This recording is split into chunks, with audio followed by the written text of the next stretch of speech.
Hola a todos, vamos a utilizar las ideas y la selección realizada por Dr. John Bergsma. Hace un tiempo, presentó un vídeo titulado 7 versículos que todo católico debería conocer, y tuvo una gran recepción. Así que decidimos hacer una segunda parte con 7 versículos adicionales que consideramos fundamentales para la fe católica. Primer tema: salvación por fe y obras. Comencemos abordando una idea errónea: la salvación solo por la fe. Nuestro primer versículo es Mateo 7 y 21. Jesús nos dice: no todo el que me dice, Señor, Señor, entrará en el reino de los cielos, sino aquel que hace la voluntad de mi Padre. La fe sin obras no es suficiente. En Santiago 2 y 24 se refuerza esta idea: un hombre es justificado por obras y no solo por la fe. Finalmente, en Romanos 8 y 13, se nos advierte que vivir según la carne lleva a la muerte, mientras que vivir en el Espíritu nos conduce a la vida eterna. Segundo tema: Pedro y la Iglesia. Pasemos a Mateo 16, 18-19, donde Jesús le dice a Pedro: tú eres Pedro, y sobre esta roca edificaré mi Iglesia. Aquí vemos el establecimiento del papado y la autoridad de la Iglesia católica. Tercer tema: María, Madre de Dios. En Lucas 1, 41-43, Santa Isabel proclama: bendita tú entre las mujeres, y bendito el fruto de tu vientre. Este pasaje confirma la veneración de María y su papel dentro de la Iglesia. Cuarto tema: la Eucaristía. En Juan 6, 53-54, Jesús nos dice: si no coméis la carne del Hijo del Hombre y no bebéis su sangre, no tenéis vida en vosotros. Esta afirmación deja claro que la Eucaristía es la fuente de vida espiritual. Quinto tema: autoridad de la Iglesia. Finalizamos con Hebreos 1 y 17. Obedeced a vuestros líderes y someteos a ellos, porque ellos cuidan de vuestras almas. La estructura de liderazgo de la Iglesia ha sido establecida por Cristo mismo. Estos versículos muestran la coherencia de la enseñanza católica con la Escritura. La fe, las obras, la autoridad de la Iglesia, la Eucaristía y la veneración de María son pilares esenciales del cristianismo. La fe católica se basa en una profunda tradición bíblica que sustenta sus enseñanzas y prácticas. Pero, ¿por qué son estos versículos tan importantes? La relación entre fe y obras. Uno de los puntos más debatidos entre distintas corrientes cristianas es la relación entre fe y obras en la salvación. Bergsma aborda este tema a través de 3 versículos.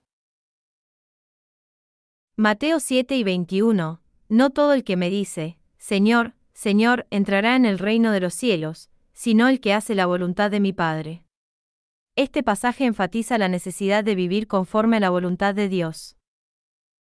Este versículo se encuentra al final del Sermón de la Montaña y deja claro que reconocer a Jesús como Señor no es suficiente. Es necesario hacer la voluntad del Padre. La fe no es solo una declaración de palabras, sino una acción concreta. Cada vez que reflexiono en este versículo, me pregunto: ¿realmente estoy haciendo la voluntad de Dios?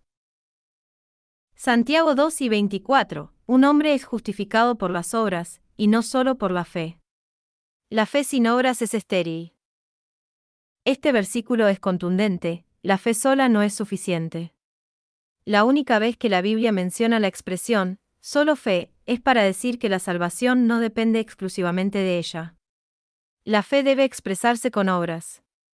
Esto es un llamado a vivir nuestra fe con acciones concretas que reflejen nuestro compromiso con Dios. Romanos 8 y 13. Si vivís según la carne, moriréis, pero si por el Espíritu hacéis morir las obras de la carne, viviréis. Resalta la importancia de la mortificación y el dominio sobre las pasiones. San Pablo nos habla aquí de la lucha contra las pasiones desordenadas y del papel del Espíritu Santo en nuestra santificación. Nos recuerda la importancia de la mortificación, de decir no a nuestros deseos desordenados para seguir el camino del Espíritu. La autoridad de la Iglesia. La estructura jerárquica de la Iglesia tiene su fundamento en las Escrituras. Estas palabras de Jesús establecen la autoridad de Pedro, por extensión, la del papado. La Iglesia no es una institución humana, sino divinamente establecida con una estructura visible. Hebreos 1 y 17. Obedeced a vuestros guías y someteos a ellos, porque ellos velan por vuestras almas. Refuerza la necesidad de la obediencia al liderazgo eclesiástico. Estas palabras de Isabel reconocen la grandeza de María y justifican su veneración. María es la Madre del Señor, la Reina Madre del nuevo reino de David. La Eucaristía y la veneración a María. Dos versículos clave destacan la centralidad de la Eucaristía y la figura de María en la fe católica. Juan 6, 53-54. Si no coméis la carne del Hijo del Hombre y no bebéis su sangre, no tendréis vida en vosotros. Esta afirmación de Jesús sostiene la presencia real en la Eucaristía. Este pasaje afirma claramente la realidad de la Eucaristía. La participación en la Santa Misa y la comunión nos unen verdaderamente a Cristo. Lucas 1, 41-42. Bendita tú entre todas las mujeres, y bendito el fruto de tu vientre. Justifica la veneración a María como la Madre de Dios. La Iglesia tiene una estructura de autoridad establecida por Cristo. La obediencia a los pastores legítimos es parte del plan divino para nuestra salvación. Reflexión final. Estos versículos, según el Dr. Bergsma, no solo refuerzan las enseñanzas católicas, sino que también desafían a cada creyente a vivir según la voluntad de Dios, obedeciendo a la Iglesia y buscando la santidad a través de la oración, la Eucaristía y la obediencia a los mandamientos.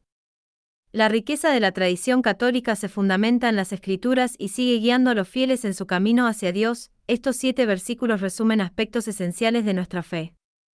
Nos recuerdan la importancia de la obediencia a Dios, la acción de la gracia en nuestras vidas, la autoridad de la Iglesia y la centralidad de la Eucaristía.